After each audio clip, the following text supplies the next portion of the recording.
is just a huge honor for me today to be podcast interviewing Steve Parker from The Profitable Dentist, all the way from Floyd Knobs, Indiana, which is up the hill looking down on Louisville, Kentucky, where I spent a summer. I love that. I spent a whole summer there. Steve Parker is the editor-in-chief of The Profitable Dentist magazine, president and CEO of Excellence in Dentistry, founder of Dentiva Coaching and Consulting, founder and president and CEO of WhiteRock Dental. He has spent the past 15 years coaching and consulting with dentists and dental groups on leadership, strategy, and business development.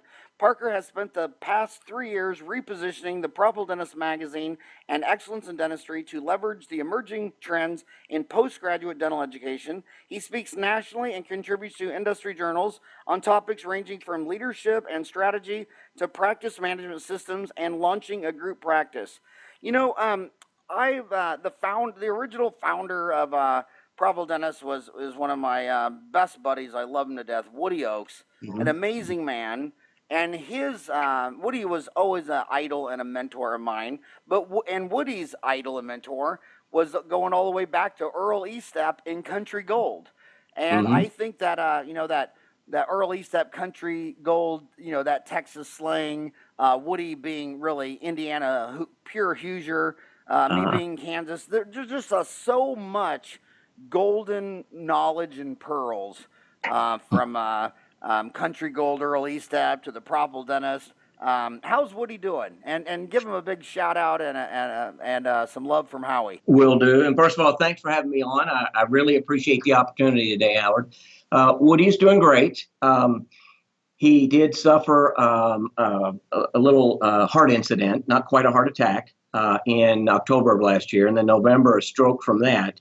And then for the people who are followers who have gone to Destin, Woody did a little video and announced in April that he had prostate cancer, and he was being treated for that. So normally prostate cancer isn't a big thing, but when you kind of triple whammy it on top of heart problems, stroke, spending time in the hospital, and you're 70, he turned 70 last Sunday, it's just a lot. So he has recovered very well. He's back up and around every day, and we keep him very involved here at the magazine. He still writes a column, Words from Woody, and I keep him involved as much as I can in podcasting and seminars. So for a guy who's 70 and has taken a lot of hits like Woody, he's doing pretty good. Well, you tell him if he's ever got 5, 10, 15 minutes to come on the show.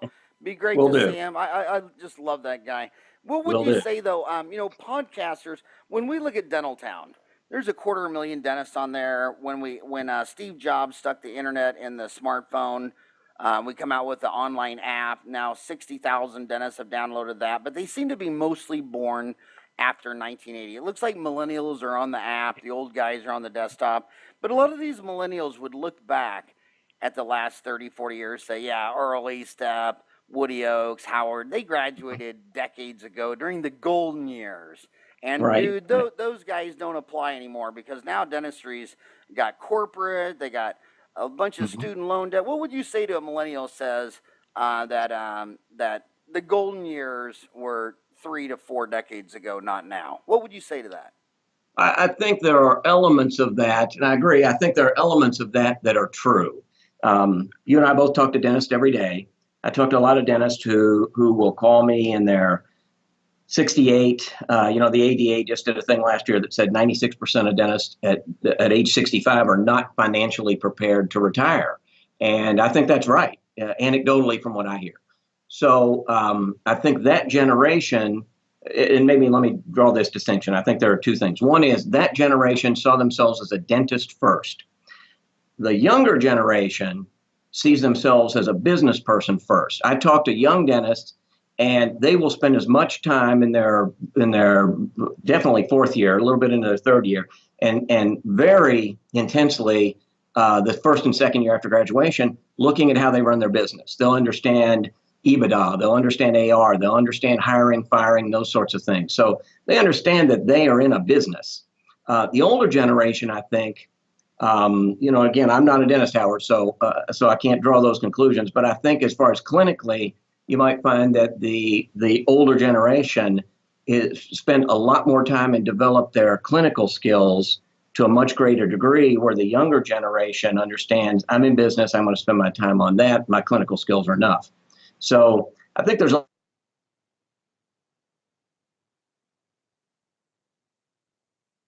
Well, I think that millennials are focusing on business more now, because 30 years ago, you could come out of dental school and make a lot of bad mistakes and still be successful. But yeah. today, with that type of debt load, you really can't make too many major mistakes when you come out of school. I mean, you got to hit the ground smarter than you did 30 years ago. Yeah, I would agree with that. You're cushioned for error. And I've consulted with a lot of practices that are, the dentists are okay dentists. They're good dentists. And they make a lot of money and they do extremely well. But I really do think both groups, if you want to group them, and I have 5 kids, I own 5 millennials. There's a lot to learn about them. Learn from them. It takes a little bit, but I think that both groups have a lot to learn from each other. Well, if you have 5 kids, you have to be either Catholic or Mormon. That's right. Well, it's my second wife. So I brought 3 to the deal and she brought 2. So it all worked out really well. Nice. I got 4. Best decision I ever made. 4 Yeah, kids. That is so amazing. So what would you say to, let's focus, since this is a podcast, they tend to be more millennials. What do you think are the, if she's driving to work right now and she said, how could I learn to be a better business person? How could I learn to be a more profitable dentist? What is the low-hanging fruit of the better decisions that she needs to make, that so much that 30, 40 years ago wouldn't have been as important? I think the low hanging, first of all, I think the access to information is so much greater. What you and I are doing right now, we couldn't have done, a decade ago. We would have had to spend some money, got on a plane, go to a seminar and talk to somebody, talk to a bunch of dentists, and then find some dentists who are saying, what I'm going to tell you about is how to run your darn business. And that may or may not have been of interest to you, but it just didn't exist. Certainly a generation ago, the iPhone is only 10 years old. So access to that kind of information quickly and easily just is a new thing. So the first thing would really be, when the conversations that I have with dentists are, let me see your P&L. And most of them will hand me their tax return. And I'll say, no. That's the adjusted thing. That's the thing that the accountant has. I had an accounting professor at Indiana University that said accounting is organized fraud. That's what we want it to be. Give me your P&L, what really happened in your practice, or a cash flow statement. They have no idea what that is. Younger dentists understand that, and they understand they're going to have to buy a practice. So they jump into it. They Google search, what the heck is a P&L? Or what the heck is EBITDA? An incredibly valuable piece of information you should know every month in your practice. Most dentists don't know. What is EBITDA? Why is it bad for my AR to be really high? How good should my AR be? You just Google a question like that and you'll get, 253,000 answers, where a generation ago you got nothing. You had to call your accountant, who charged you $200 an hour, to kind of explain it, but not really, and move on. So that's what the younger generation, that they just have access to those tools. So, I get a lot of questions from them that are really smart. They'll ask very pointed questions. What percentage should my AR be? What percentage of revenue should my AR be? Well, 10 years ago, nobody ever asked that question. All they asked was, how do I get more new patients? So, for the millennials, I think they go into it kind of knowing they're in a business and in the business of dentistry. The complete Western Hemisphere, North and South America, has 1 billion people, and Africa has 1 billion people. And I think when that internet hit the cell phone and became a smartphone, now you got 5 of the fastest growing economies in the world in Africa. They're sitting there reading Wikipedia, and their crop yields are, have gone up, I think, like 4-fold since 2008, just on learning how to farm on their Samsung. I mean, it's just, I think 2008 to 2108 is going to be humanity's finest century, just because of what you just said, the access to information. I mean, that's why I do this podcast, put something in her head as she's commuting to work for an hour, you know what I mean? As opposed to listen to the toxic news about all these depressing international events. North Korea just fired another missile. I mean, they need to stay focused. But you're right on your accounting. Would you say your accounting professor said accounting is an organized fraud? Accounting is organized fraud. So yeah, he would say, he would say a good accountant says, a bad accountant says 2 + 2 is 5. A good accountant says 2 + 2 is 4. And a great accountant says, what do you want it to be? Well, that is the next level accounting. I mean, when I got out of school, every dentist used an accountant that, the dentist was their only client. And after the dentist got the phone to them, they were talking to a dry cleaner, a corn farmer, a dairy farmer, and they only knew accountants for tax accounting for the IRS. Right. Unless you're publicly traded, the SEC. But they still they're just now waking up to managerial accounting. It's like, my accountant shouldn't be a yearly event to tell me how much taxes I owe. My accountant should be specialized in dentistry to help me look at these dashboard of numbers and make some better managerial decisions based on these. How would you recommend a young dentist learning managerial accounting? I would say there are two elements of accounting. One is, the accountant who looks in the rearview mirror and tells you what happened and files your taxes and says, here's how much you owe. I'm a fan, I'm an entrepreneur by nature. I'm a fan of an accountant who comes to you in October and says, okay, where do you stand now? And we have 90 days to do something about that. So if you stay on pace with what you're doing, you're going to have a tax bill of $52,000 come January 1st, and there's just not a darn thing you can do about it. Once you cross over to January 31st or January 1st, by April 15th or March 15th, depending if you're a corporation, you're going to pay this money. But here we are in October, and you have a little cash in the bank, and you might need a new piece of equipment. Let's go ahead and buy that equipment in this year, for this purpose, 2017, and let's take the full depreciation now. And let's cut our tax bill from $52,000 to $22,000. Let's do a couple other things that minimize that tax burden. So what's easy for business guys to understand, what we're taught at business school, what dentists aren't taught is that amount of money can be changed dramatically. So when a great accountant says, what do you want it to be? Making money is not such a good thing. If I don't have to borrow money, if I don't have investors, if I don't have any outside interest, if I'm not sharing dividends, I want to break even or maybe lose a little bit for several years, because every dollar I make, I'm giving Uncle Sam a piece of it.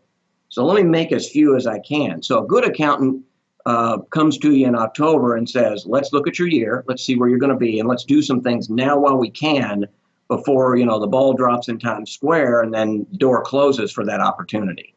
So, and I think a lot of younger dentists understand that. They do more tax planning and understand that every dollar of profit on January 1st, you're giving Uncle Sam a piece of that. When, not to get into the politics of it, I think the dentist practice owner has a better handle on how to use that money than Uncle Sam might have. I've read some of your articles where you talk about being the owner and leader of their organization more complicated than it needs to be. What do you mean by that? What I mean by that is dentists, I have a lot of good dentist friends. They come out of dental school and they're very clinically trained, very bright, understand the clinical practice of dentistry. But then they have this thing that they're wrapped in called their business. And they just struggle with making it so complicated. And I'll sit in meetings and talk about accounts receivable, for example. Accounts receivable is just kind of a loan to customers or loan to insurance companies, usually interest-free. It's really that simple. So any money that's sitting in AR is work you've done, a service you've delivered, but money you haven't collected. However, I walked into practices that have a year and a half worth of AR sitting on their books. That means that's a year's worth of work you haven't been paid for. And if it's that high, it didn't accumulate, last week, it accumulated over years. So it's money a lot of it you're never going to collect. And just that fundamental understanding is a struggle with dentists. Somebody else is taking care of that. And obviously they're not, but they should be. Talking to patients, communicating with patients. What I always tell dentists is, imagine you're the patient, you're in the chair. Is this the kind of thing you want to hear? Is this how you want to be treated?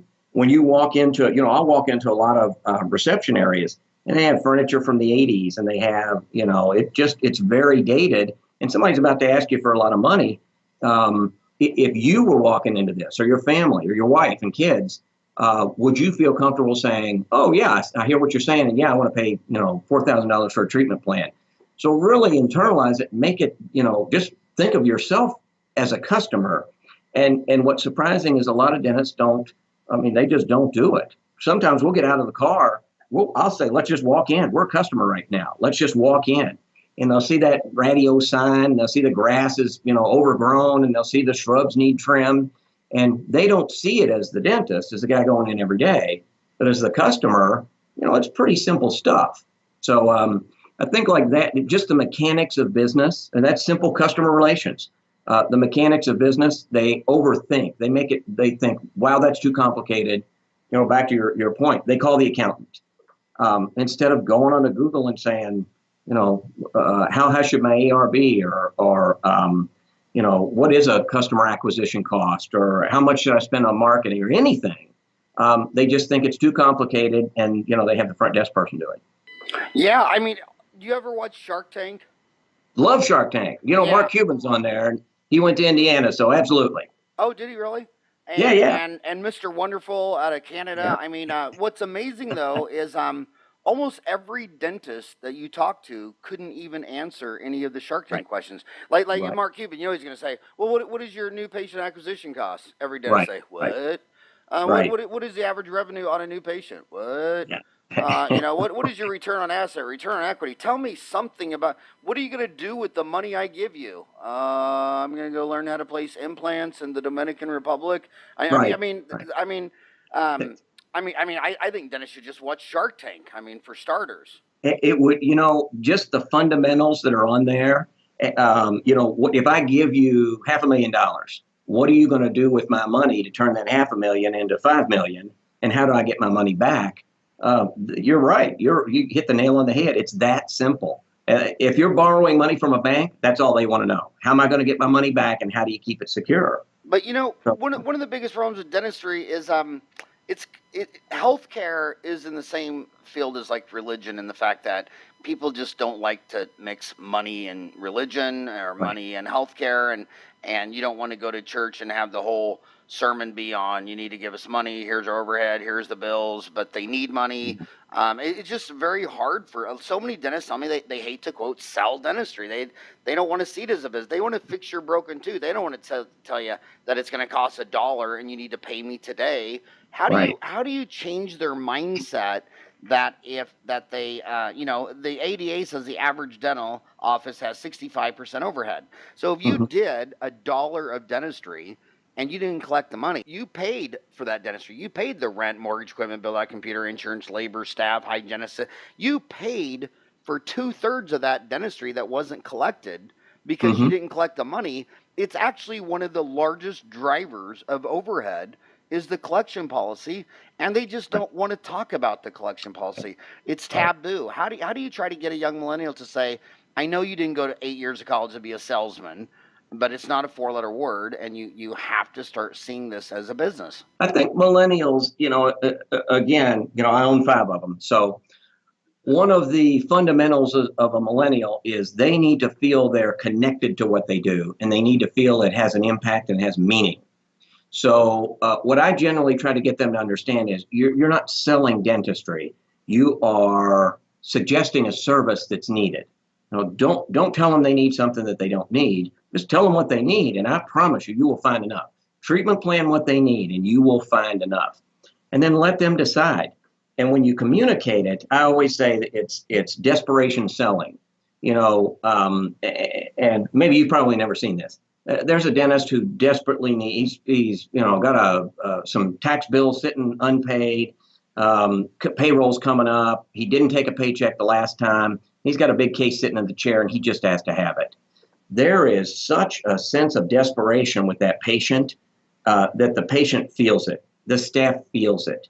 And it's not what the patient needs. It's kind of what the dentist needs to survive. And you just have to get past that.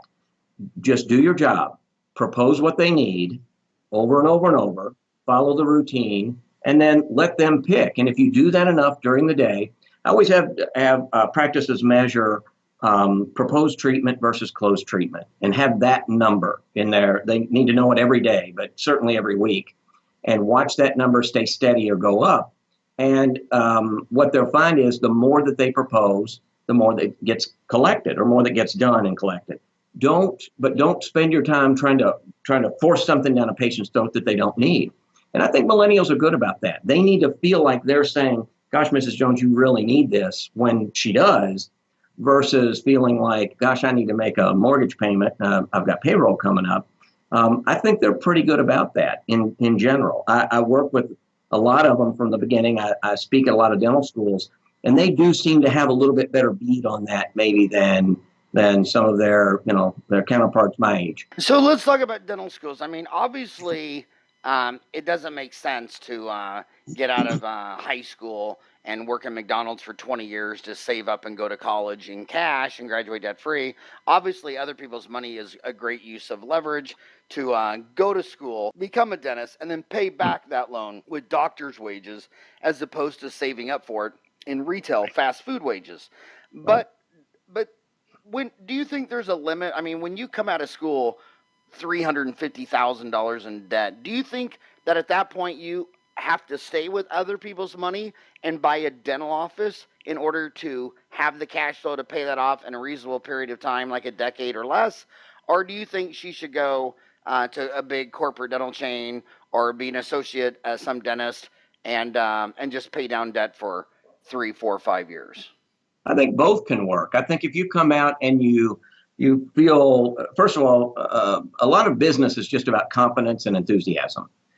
As a leader, your staff and your team looks to you for leadership. And part of leadership is confidence and enthusiasm. So if you're not excited to come in every day and you take the hard decisions, you just take them. They're tough. You make them. We move on with our business.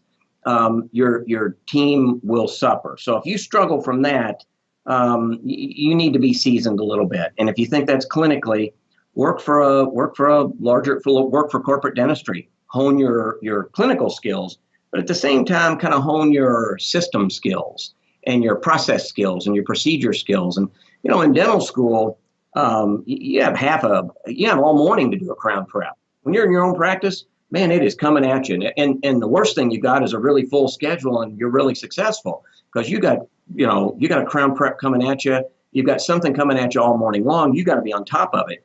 It takes a little while to learn that routine in any profession, but especially dentistry.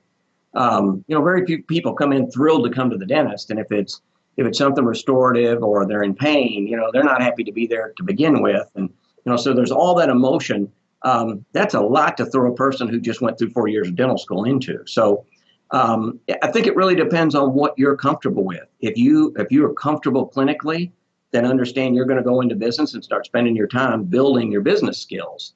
If you're not comfortable in either one, there are a lot of options today that didn't exist, a decade ago. When you got out of dental school, how many corporate dental organizations could you go to work for if you wanted to? I mean, did you know of any? I mean, they just didn't exist. Today they do. Well, they actually did exist, and then they imploded. There was Orthodontic Centers of America was big. It was the only one that ever made it to the New York Stock Exchange, and then it spectacularly imploded. There was a dozen on NASDAQ, and they all went away. And then there was a sleeping dog for a decade, and now they're all back. But, I tell these kids when they go work at Heartland or Pacific or Aspen, I'm like that company supports and organizes 500 dental offices. How could you not learn business? Right. I mean, they have access to an office manager. That office manager has access to a regional coordinator. That regional coordinator has access to Rick Workman, the CEO, or Steve Thorne, the CEO, or Fontana. When you come out of school, you need to practice. I mean, you should be able to do all your requirements in dental school. Now you could do that every single month and get proficiency in your basic.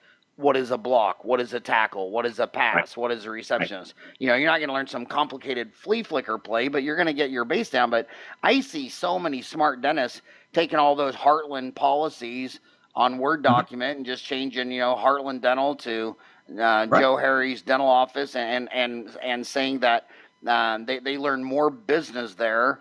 I mean, as opposed to say you were an associate at a single office. Obviously, a one office location could not be as business savvy as a 500 dental office location. I mean, do you agree with that or not really? Yeah. I think the key thing to keep in mind is, back to the Mark Cuban thing, the Shark Tank thing. Businesses are built on a model. So here's the interesting thing, Howard, as a business guy. Very few businesses are revolutionary. They change everything. Steve Jobs and Apple, he changed everything. There's one. You and I could probably spend an hour and drink a beer and come up with half a dozen. Most businesses follow a model. Dental practices are not rocket science. You work for Heartland and you figure it out. You figure out, here's what the front desk does and says. Here's how they process paperwork. Here's how they file an insurance claim. Here's how the treatment coordinator functions. Gosh, if I just do that for my practice, and maybe my associate 2 years from now, and my next associate 5 years from now or 3 years from now, that's a pretty good business model that nets you a profit, which is what you're really about. At the end of the day, you have more money coming in than going out. You can't work for one of those companies and not learn a lot about cash flow, about business, period. They are not spending more money than they're bringing in. So if you just understand what they do and why, it's a great model. Then, decide to go out on your own, put your own spin on it, your own particular flavor to it, in your own particular town, and the business fundamentals are already there. So you don't have to invent anything. So when you talk to most dentists, or you look at dentist overhead, you look at their accounting, the number one category that gets out of whack is always the biggest expense, labor. Do you see a lot of high labor? What do you think the causes are? What do you think labor should be? How often, in your experience, is labor, are they paying too much for labor? Well, so I'll walk in and usually, part of what we do with our brand, the Profitable Dentist, is, I like the word profitable, meaning you bring more in than you send out. But you're right. Overhead or labor is number one. Usually it is a misunderstanding of in my opinion, the roles of the people you're hiring. The right people in the right chairs. If I have a front desk person and I have a certain volume of business, I have a lower volume of business, that's a front desk person / 2 or 3 other things. If I've grown my practice to, $1.2 million, $1.5 million, I have room for a front desk person, and that is his or her job, period. They need to be the best at it. So if they move on to if I have a treatment plan coordinator and I have 600, 700, 800,000, treatment coordinator is also doing something else. But when I hit 1.2, 1.3, 1.5, that's their sole job, and I have an expectation of them. What I usually find is there are 2 or 3 people at the front desk. You're doing $850,000, $950,000. You have 3 people at the front desk. One of them's the main front desk person. One of them is her niece, and the third one is a part-timer who's her niece's friend. At the end of the day, again, from a business perspective, I'm going to look at a metric. And a metric basically means, what is every other business in my area doing? So if they're spending 20% on staff, why am I at 32%? How come they can do it with 20 and I can do it with 32? And 9 times out of 10, I'm going to find it's because I have people in positions who have grown into it, and really, I have too many people, or I have a poor job description of what I expect of these people. So I have 2 or 3 people doing something that really one person could do. What do you think labor should be? It really depends on your area. Again, I'm going to pull a metric. If I'm in San Francisco, I'll see labor in the 20 to 30% range. And it's very geographic specific. But what I like to see is somebody who is hitting this area, Louisville, Kentucky area, hitting that average, or if they're 10% over that average, they know why and they're okay with it. They're okay with it because it's a person that's been with them for a long time and they know they're just overpaying it. But not just drop that back down and say, if the average is 26%, I'm going to be at 26%, period. It's okay to be at 28 or 30 if you understand why you're at 28 or 30. If you're at 24 and you're struggling, maybe there's a reason. Maybe you're underpaying the person that you have. So what I've seen in really every aspect or every percentage of a dental office is there are a lot of geographic factors and there are a lot of practice type factors.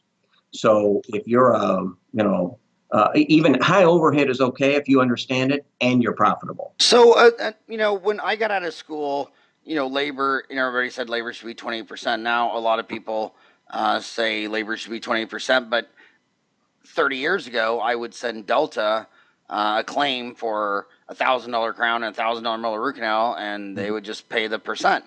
Today, Right. they send me the fee schedule, and these PPOs are generally about 40% less. So you could almost say the number one overhead in dentistry is the adjusted production between your fee and the fee that the insurance is going to pay you.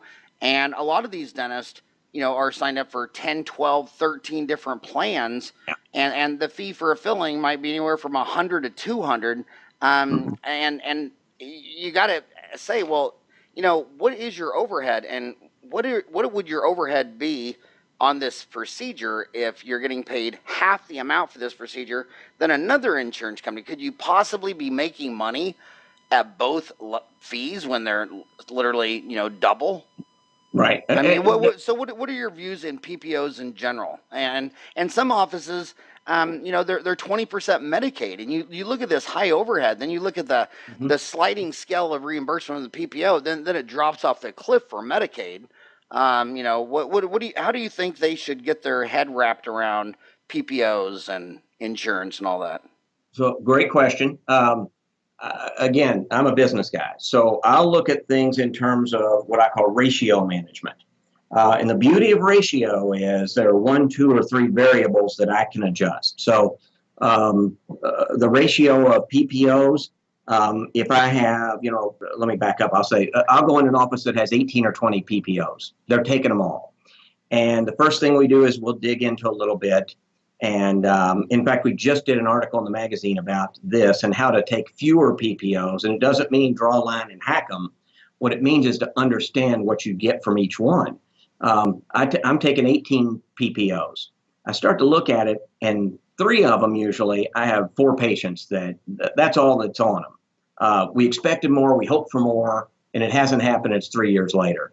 It's, that's a bad conversation to have with your patient, but it's a good conversation to have with your business. You just need to find a way to transition them to filing their own claim. It doesn't mean you don't take their insurance. It doesn't mean you don't take it. You've had this, podcast 100 times. But it's a way that you can say, these I need to carve off and say, we don't take them anymore. And then you take the ones that are your highest. In business, you call them A, B, and a C, the 80-20 rule. 80% of my income probably comes from 20% of my PPOs. Identify those, move them to the side, don't touch them.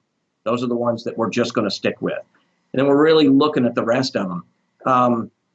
At the end of the day, Howard, what happens is if I go from 30% to 40% write-off on this big bundle of PPOs in the middle, the big variables, the ones that I'm going to look at, if I just keep taking them, I've got to produce another 20 to 25% more just to break even next year, or not take them. So what happens in a lot of cases is it's more profitable to not take them and spend your time marketing to that back to the 80-20 rule, the 20% that are paying 80% of your production and collections. It's better to market to those people and just the rest of them just say, we don't take we don't file the claims. We'll work with you. You can file it, and try to find a better way to work with them. But at some point, if your average is down in the 60%, 55% range, which a lot of them are, it's your biggest expense. And it won't get smaller, I can tell you that. It won't go, they're not going to come to you next year and say, hey, we're going to reimburse you 75% instead of the 55% we have been. So a lot of dentists are trying to move towards an in-office discount dental plan instead of what do you think of in-office discount dental plans? I like anything that keeps the office from carrying the debt.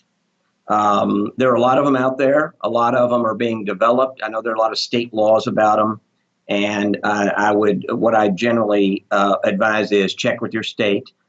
Some of them haven't worked out so well. Some of them have. Any way that you can keep from carrying that debt or that account in-house, I'm a fan of. So any kind of a third party, anything that's yourself and you pay somebody to collect your money for you, I'm a fan of. You be the dentist, don't be the bank.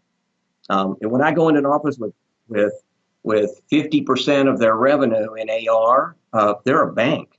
They're a bigger bank than they are a dental practice.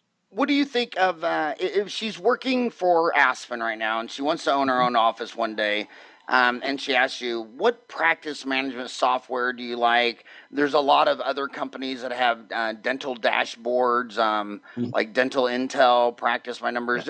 What do you like any of these practice management softwares more than others? Do you like or promote any of these dashboards? I do. There are several that are really that are developing on a handheld device. And, as we talked a little bit ago, the iPhone is 10 years old. It has changed the way people work. I'll tell you this. When I drive in from Floyd's Knobs every morning, driving down the hill, we're about 500 feet above Louisville. You said you lived in Louisville. I look over Louisville every morning. When I drive in, one of the first things I do is I open up a little app on my phone and I see how we did yesterday. And I own several businesses.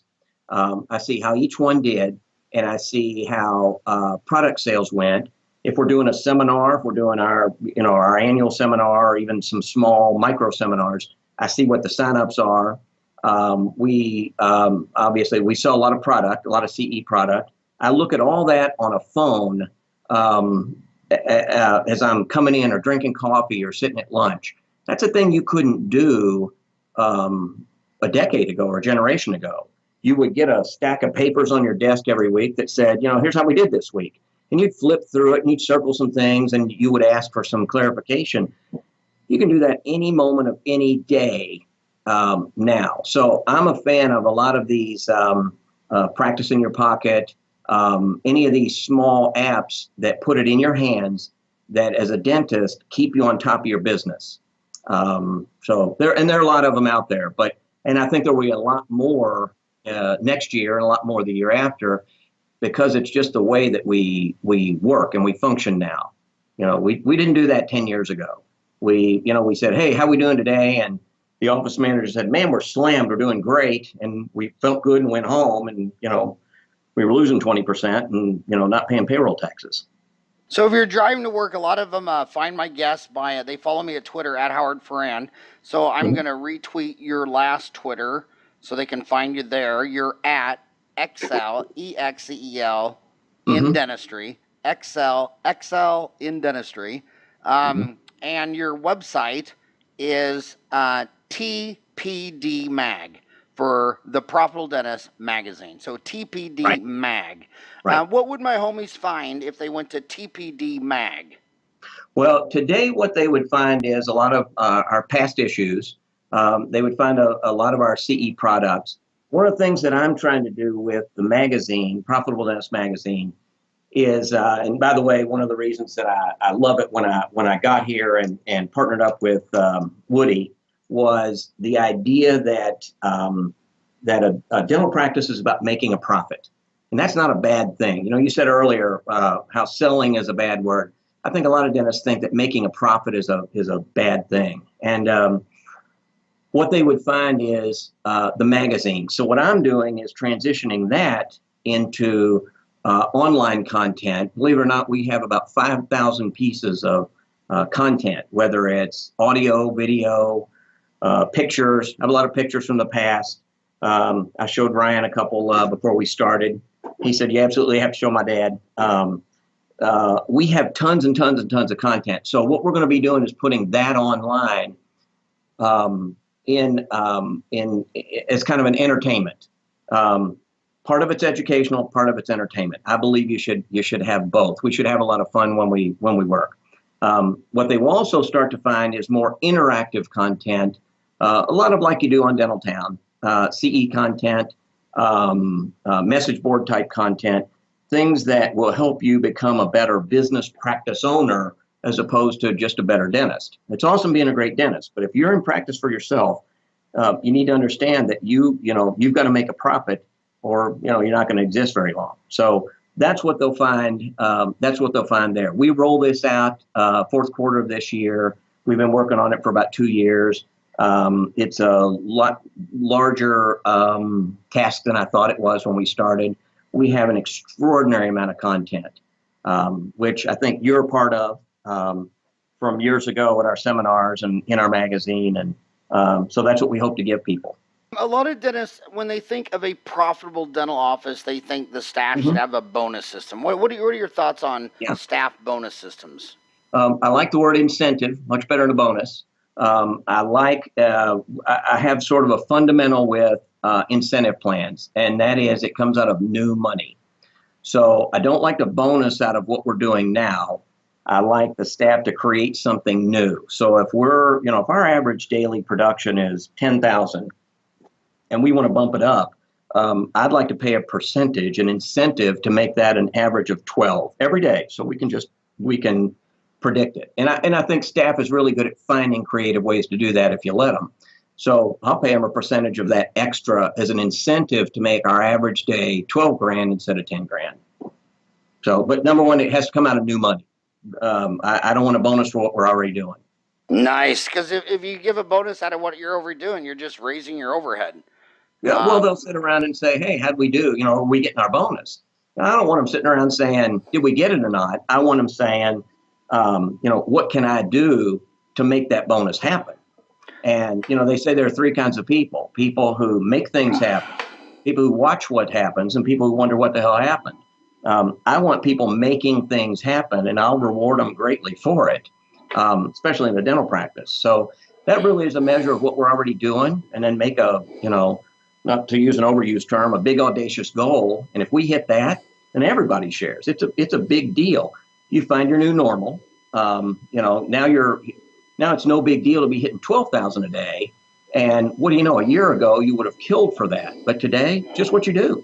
Do you see any trends in the more profitable dentist than you see in the least or less profitable dentist in terms of, like, say, your office hours or your type of equipment you do or the type of dental procedures you offer, like Invisalign or implants? Do you take that one by one? What about office hours? Do you think that's No, I think that so I'll step back a little bit and wrap that up into one thing.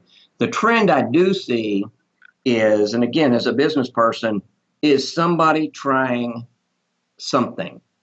So what I know is that if you do something different, you're going to get a different result. Try it. If it doesn't work, don't do that again. Understand why it didn't work, measure it, don't do it again. If it did work, and it worked a little bit, if your production jumped 3%, figure out why that is, tweak it a little bit, make it 5%. But I think that, here's the interesting thing, Howard. I could sit down, when I started in this business, in the dental business about 15 years ago, I sat down and I did exactly that. I said, what are successful practices doing? What I found was they're doing everything, across the gamut. And I think it's because the owner is engaged, interested, enthused, again, has the confidence to be the person in charge, and they're doing something different. Now, if you're happy with what you have, keep doing it. And you're going to continue to get what you're getting. But my early consulting would be somebody who would call and say, I need a bunch more new patients, and I need them now because I got payroll in 2 weeks. And I didn't take a paycheck this time. Number one, you're miles too far down that road. We can't fix that quickly. And one little silver bullet isn't going to do it. But what does happen is when the owner gets involved and engaged and interested and everybody sees it, I promise you something good will happen. They say anything that is watched and measured will improve. So just watch it. If it's your office hours, you change them a little bit and production goes up, you did a good thing. If it doesn't, do something different. If she's working right now as an associate, like, say, we always talk about corporate dentistry, but most associates are in private practice. But Right. She's an associate right now, and she wants to have her own office. How important do you think demographics are? I think it's important if you measure it against what you want to produce. So, and I know I've listened to you in the past on kind of suburban or rural practices, and I agree with you wholeheartedly. I came from a very small town in Indiana, and the physician, the dentist, all the professionals there had a great business, great practice, and some of them still do. It's 35 years later. I'm an old guy. I'm 56 yesterday. So, and I'm 55 today. I know. We're having a co-birthday party right now. Yeah, we're going to deviate for 2 seconds here, Howard. By the way, I forgot to do this at the beginning. I told everybody here I was talking to you today, and it was your birthday, and I said, holy cow, so somebody ran out and got you something. Here we go. I have props. By the way, I saw you do your Chris Griffin interview, and he had props, so I figured props are safe. So I have this. Can you see this? Yes. Thank you. Thank you. Happy birthday. I think we're about a year apart. I'm 56. And I just turned 55. The speed limit 55. There you go. Happy birthday. Same to you. But, if I think it really is all a measure of your circumstances. So if you're comfortable living in a rural area and you come into it with your student debt and you're paying your overhead, and you have a little left over, you're doing the right thing. I think the problem in dentistry is when that doesn't happen and dentists start to tinker and they're behind or they're negative, and they continue that for a year or 2 years, 5 years or 10 years, and they, to the point that they're in a big hole that they can't get out of. So I think it really is, I don't think there's one true answer to it. I think, again, there are people who survive in small towns. There are people who do, there are docs that take 50 grand a year home, and they're on the corner, on a busy corner in New York City. I don't understand it. And there are docs who bring home 5, 6, 7 times that, and they're in a town of 2,500 people in, the middle of Indiana. So you find your rhythm, but at the end of the day, it's about looking at the numbers, and more came in than went out, and it's repeatable every day. You have a good business model every day, over and over and over. Another big source of stress, especially since, like, say, 30 years ago, we had indemnity insurance. You just sent your fee to Delta for a cleaning, exam, and x-ray, and they paid 100%. Now they're sending you the fee.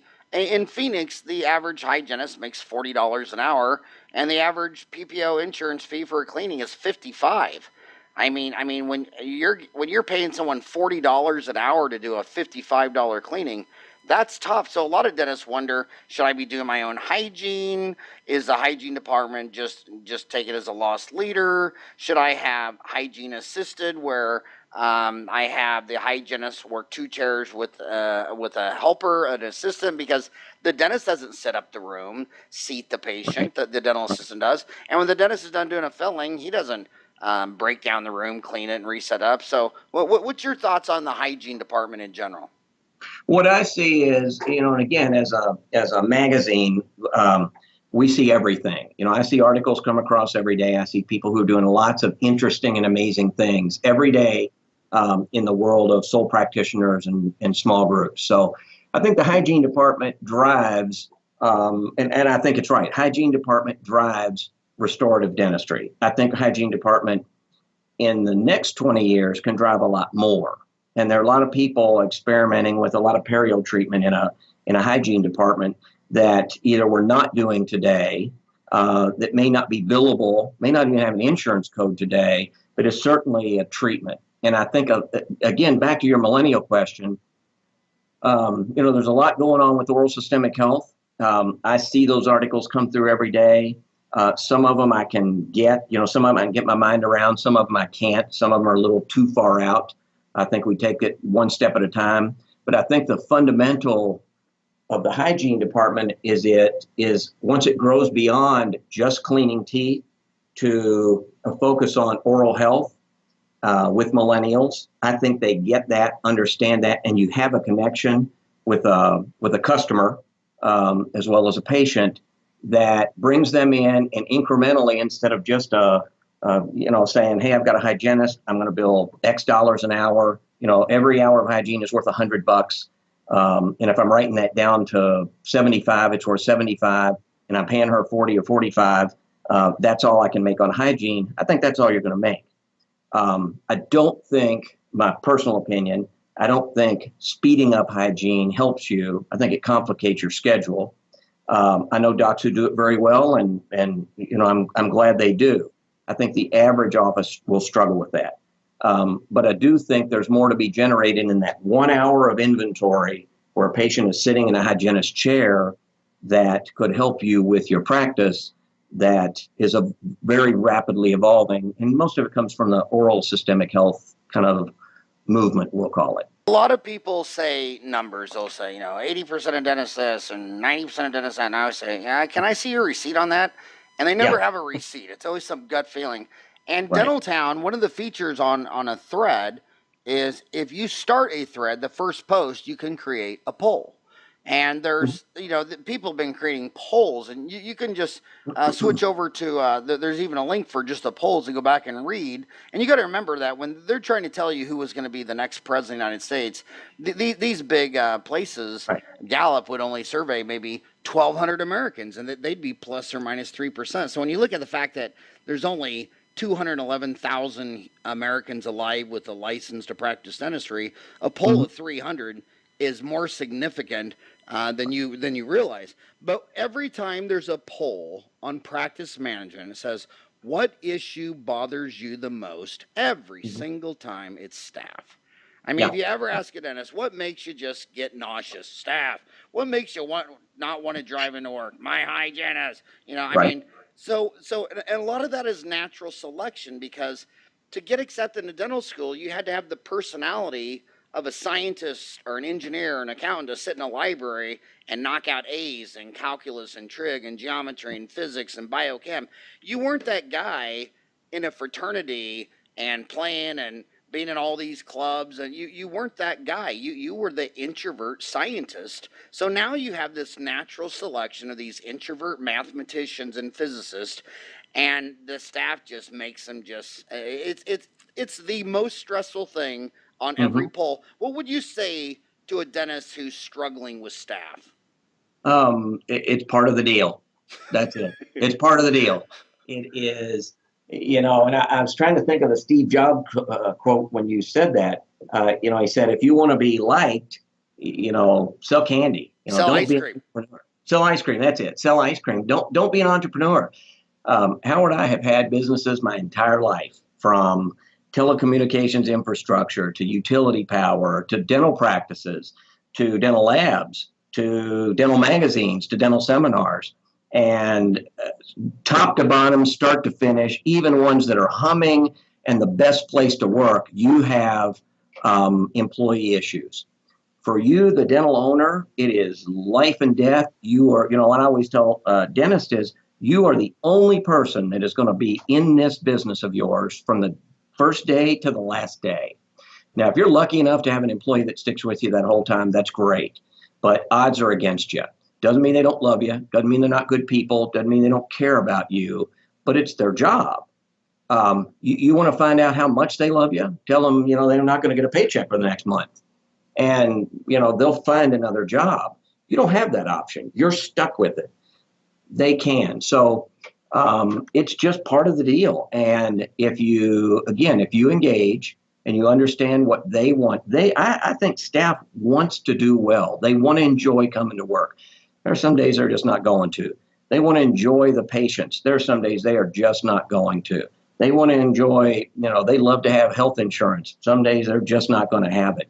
There's always going to be something. So, the only business I know of that has no unhappy employees is a business with no employees. So it's just part of it.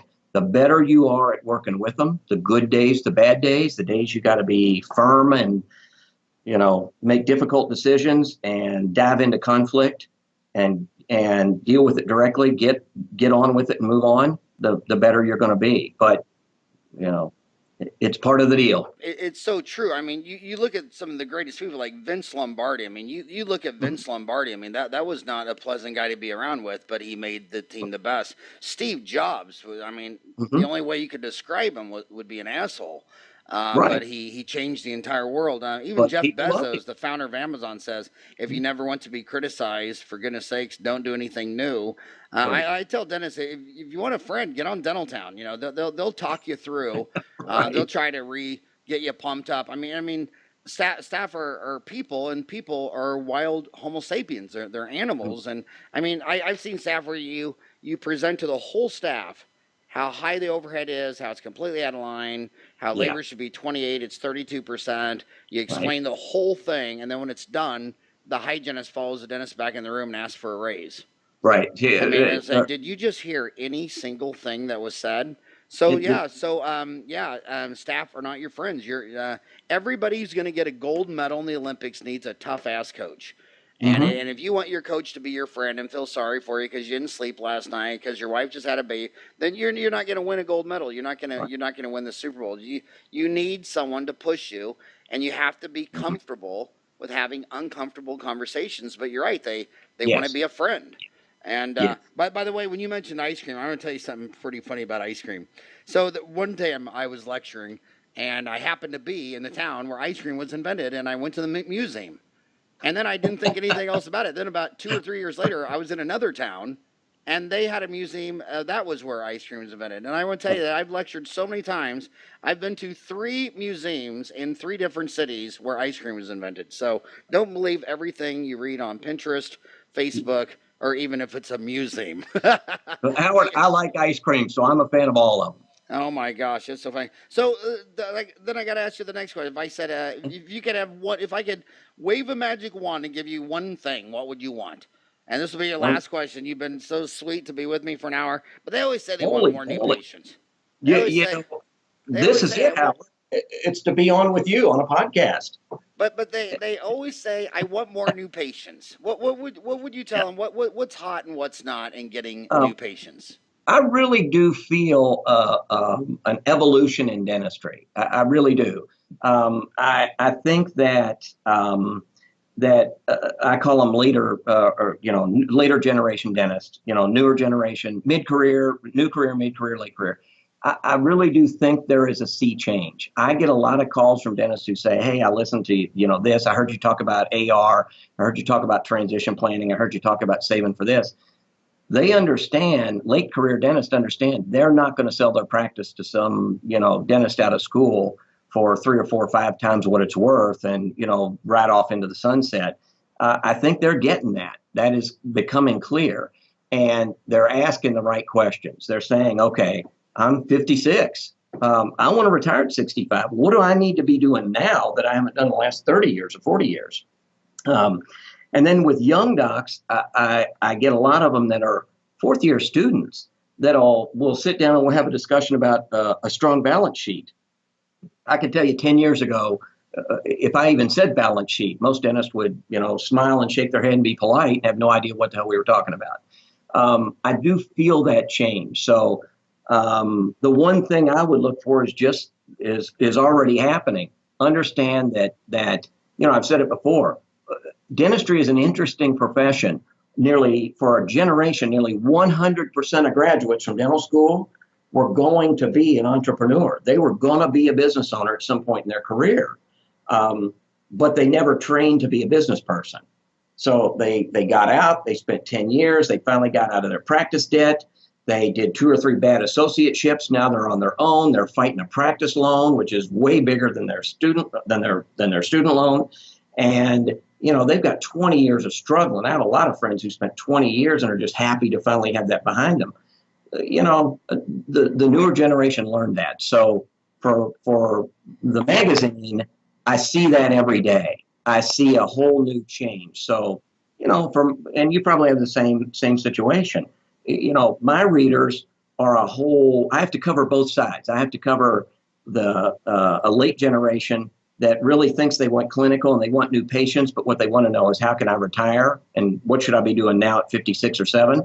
And then I have a young generation that says, hey, I want to start a practice and I do not want to rack up any more debt and I do not want to struggle for 10 years. What should I be doing now? And, I think it's a pretty great time in dentistry. So I think it's already happening. When I look at retirement, there's another uncomfortable conversation these kids don't want to hear.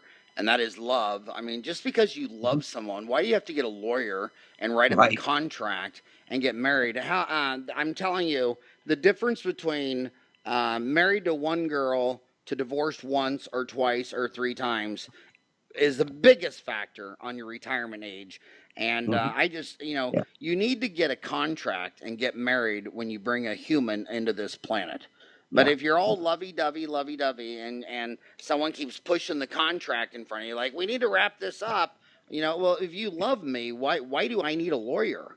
Right. So, I'm all for marriage when you're going to bring a child into this world. But if you're not bringing a child in this world, it's a racket. And whoever makes the most money, aka the doctor, is going All to right. pay out a ton of money. So that's another Chronic. big factor. Yeah, Um, it's chronic in dentistry. you Yeah. you told me you had a picture of me. You said You you know, found a picture of me. so I'm struggling here, Howard. I'm going to tell you. I had one. So I was trying to figure out like this guy. I don't know if you can see this. You know, this guy, this is Destin, one of our Destin seminars. He's a handsome fellow right there. Oh my God! That was my Back vote. And back I'm in going the to tell day, you, I had a watch on, so that had to be before the cell phone. So I did I'm not going have to a tell you, cell phone. right, Funny that was how my vote. funny how the only thing I have from my grandpa Howard is his pocket watch, and then it went to the wristwatch, and now with the iPhone, it's just a glorified pocket watch. In fact, I wanted to get a picture of Grandpa Howard's pocket watch and my iPhone. Show you what two generations. And my phone's back in the pocket now. It So is kind that of was cool. my vote, Howard. You need to know that. This was Ryan's vote. All right. I said, hey, here's a picture of your dad's hot sister. And he said, well, he doesn't have a sister. Do you know So who that is with? this is, I can see on here, this is That's you. me, Who is this? Todd Vogel. Todd Vogel. So There we you go. overplayed that. So the joke was it was Woody Oakes and Travis McPhee of the Proper Dentist. So we Yeah. decided we were going to dress up and be their dates when Okay. they were introduced. So me and Todd dressed up like women in a swimming suit, but we dressed up so good no one knew it was us. So no one thought it was funny. They actually just thought we were the girls with Woody and Travis, and no one even got it. So Well, that's what Woody said. He gave me a few things and he said, ask Howard about this. He also gave me this. He said, I'll show you this real quick. This is a cover magazine from 1990. oh my God! Can you give me a JPEG or post that Oh, on absolutely. I'll Dental send you a Town? copy. Can you see this? This is who is Wow, this? that was nice memories. Uh, What year was that?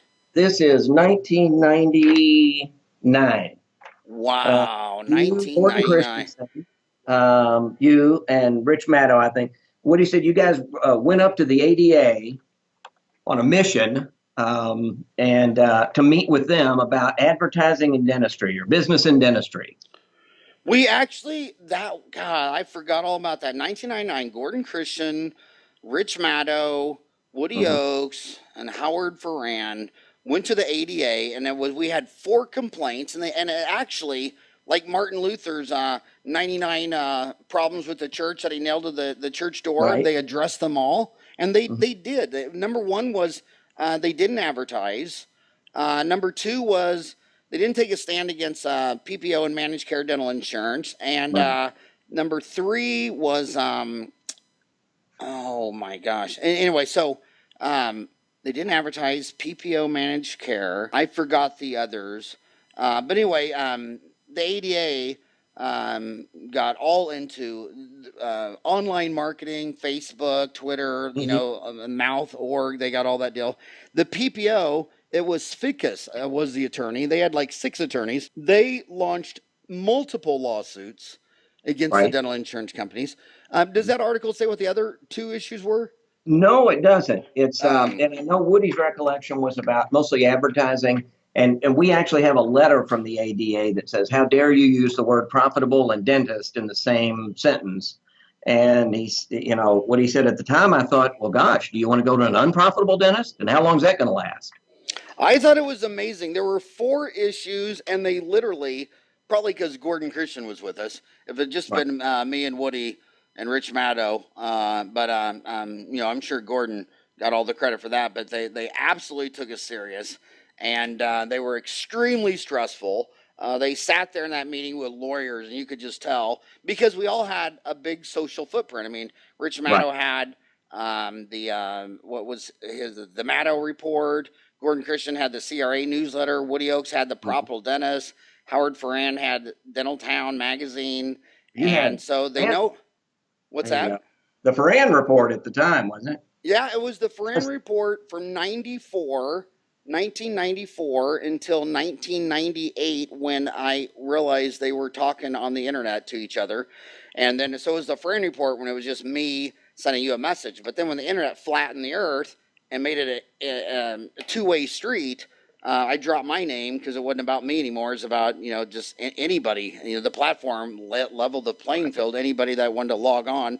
And I want to say one last thing about the login. I still get a lot of complaints about people not thinking that people should be anonymous on Dental Town. And the reason I still allow that, I want you to know that when you register, I know who you are. I have 2 full-time employees that verify every single person. Number 2, I ping your email address every month. And once that email address is inactive, your account's frozen until you tell me what's going on. But the reason I allow anonymity is because I know my homies. And they're not going to ask a stupid question in front of everybody in the world. You can't be an endodontist and ask the question in front of your referrals. So what's best for dentistry is that there's an anonymous place where you can go and ask a question. But then people sit there and say, well, I posted a root canal, and the guy that's saying it's not perfect is anonymous. And I say, well, we have a report abuse button. I know who the guy is.